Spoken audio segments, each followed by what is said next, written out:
All right, got a 15-pound brisket. It's a prime grade brisket, got it at Sam's, $3.58 a pound. Right now I'm just cleaning off some of this fat on top here. This is the flat. I want to get have it showing nice on the top here. It's not competition or anything. It's just for the family and everything. Getting rid of some of this fat and get down here to where it's easier to separate after it's cooked, which usually isn't too hard anyway. Don't want to do a whole lot of cleaning up here. Right here in the corner, may not be able to see, I'll show you later. Cut a couple slices because the grain's going here, and this is how I want to do my slices. Best will be kind of right in here.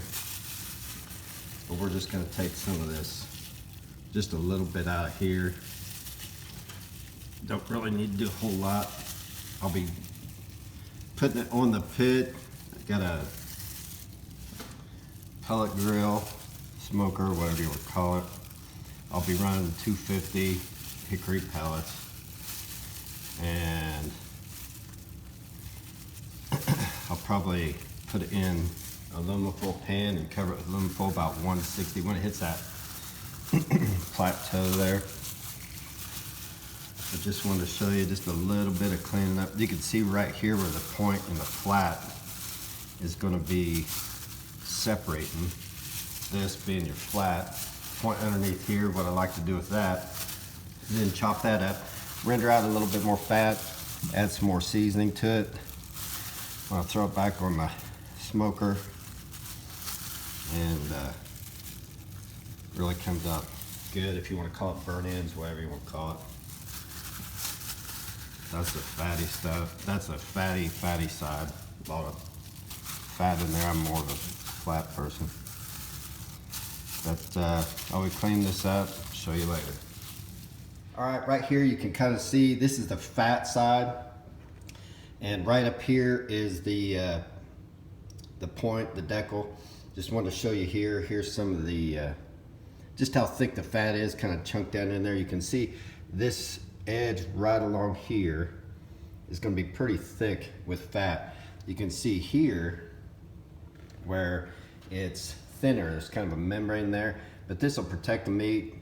I'll put this fat down so that it protects the flat and this point. Not too worried about it. Render out some of the fat, we'll chop it up. But this is the fat side. Don't do much to it, just kind of want to show you how thick that fat can be. And that's not gonna make the meat moist or anything like that. That's just on the outside. You want intermuscular fat. That's what makes it juicy. So, but this is the flat side. I'll show you the other side. All right, this will be the top side. You can see here where you can see the grain is running this way. It's easier to figure it out now than after a bark is set. I just cut two little deals here. I think it's Mo Case on that. I'd seen him do that. It's a really good idea. Gives you an idea of where you're going to be slicing against the grain. Just clean this up just a little bit. Don't want to gouge into the meat or cause any problems. Now I took out a lot of this fat right in here. This is where the point and the flat get separated. And this, I just took some out, took out a little bit of fat. Now it's easy for me to tell, and it's usually easy anyway, but this makes it a lot easier. Now I can come in here, separate those two when it's all ready to go. I'm gonna get it seasoned up and ready for the smoker.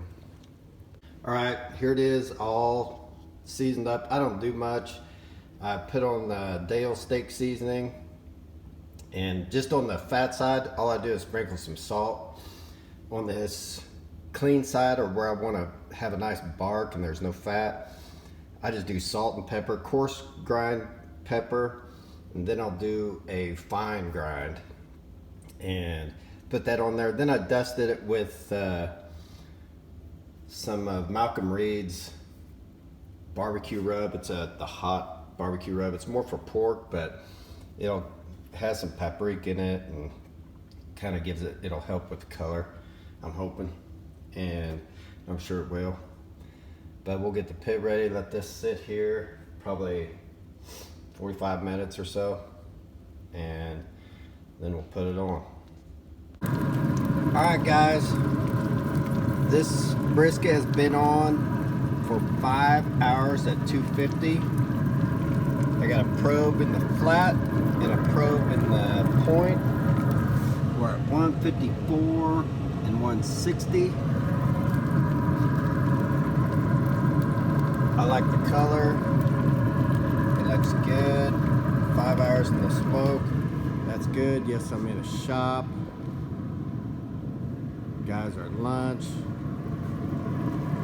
We're now going to stick this in an aluminum foil pan.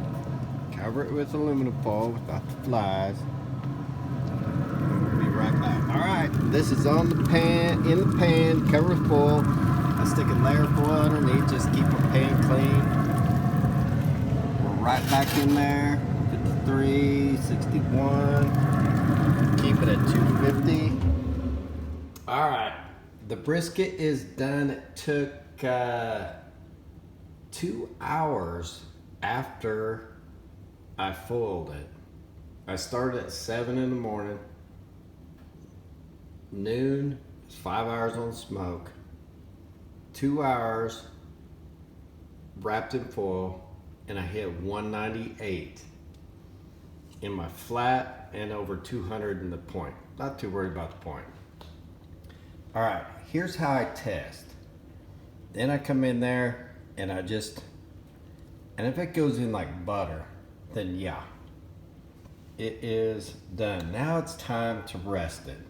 Before we separate, you can see clearly right here where to separate the point from the flat, or the flat from the point. Sorry about that.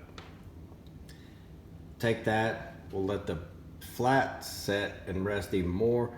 Then we got the point, we'll cube up and put back on the smoker to add some seasoning and all that. That'll be later.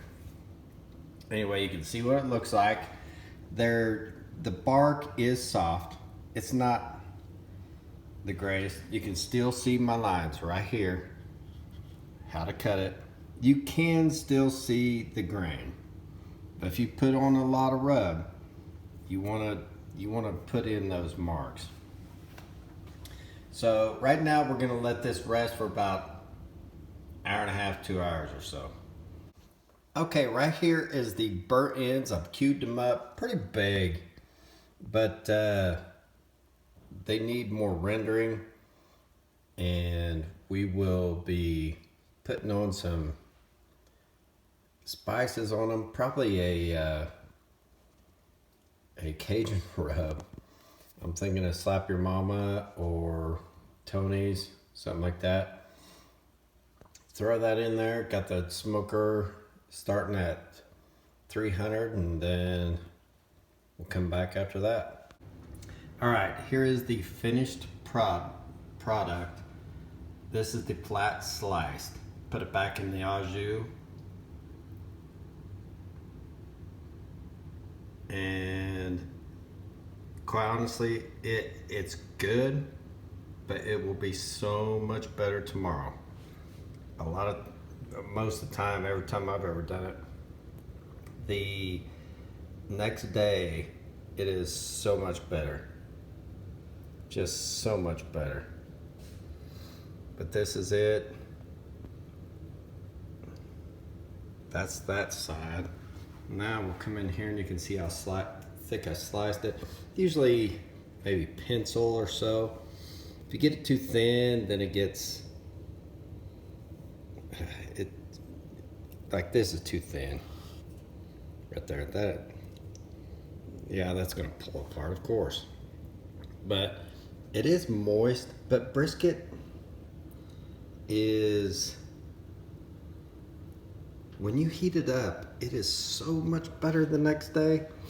What I'm gonna do is leave this in here, in my pan, and then I didn't drain off the grease, so it's got the grease and everything in there. Then what we'll do is we will pull that apart and bag it, vacuum seal it, freeze what we need to, save what we want to eat here in the next few days. But yeah, it just pulls apart. Yeah, that's good. All right, I just did a pull test, and yeah, this piece, you can see how thick it is. That's good. Brisket's just good. I'll take this over a filet mignon anytime. It's got flavor. Fillets are just tender. This is tender and it's got flavor. All right. Cook a brisket, people. All right. These are the burnt ends. And I'll tell you what you want to look for is that right there. Get my camera right. See that? That's what you want. Get that stuff around so there's too much. This will have too much fat in there. Get all the other sides around. You want that crust. No different than like searing a steak or something like that. Get that crust. Bring in some little bits and we are going to. That's good. You can see the. Alright, here's the burnt ends. And these look pretty good. I basically got tired waiting on them. They look pretty dry. I know. Just wait. Just hold your horses. They look dark. Hang on here. I wasn't prepared. Now I am cutting with the grain. So that's one thing. Sorry.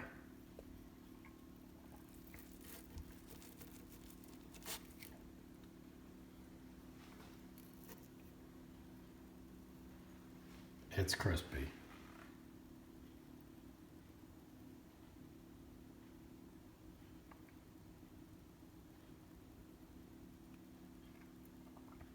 Take a little bite.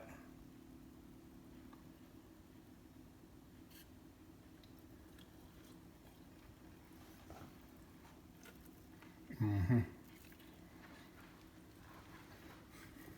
Hot.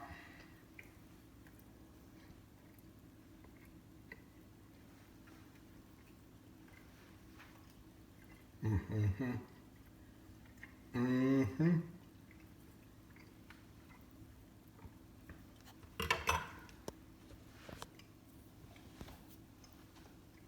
It's really good. It's dry on the outside, moist in the middle, crunchy on the outside. It's tender. If it were me, I'd probably say, let's put some barbecue sauce on it or something. Maybe not me, but some of you guys. I would, that would be good with barbecue sauce. But that would be a fantastic taco.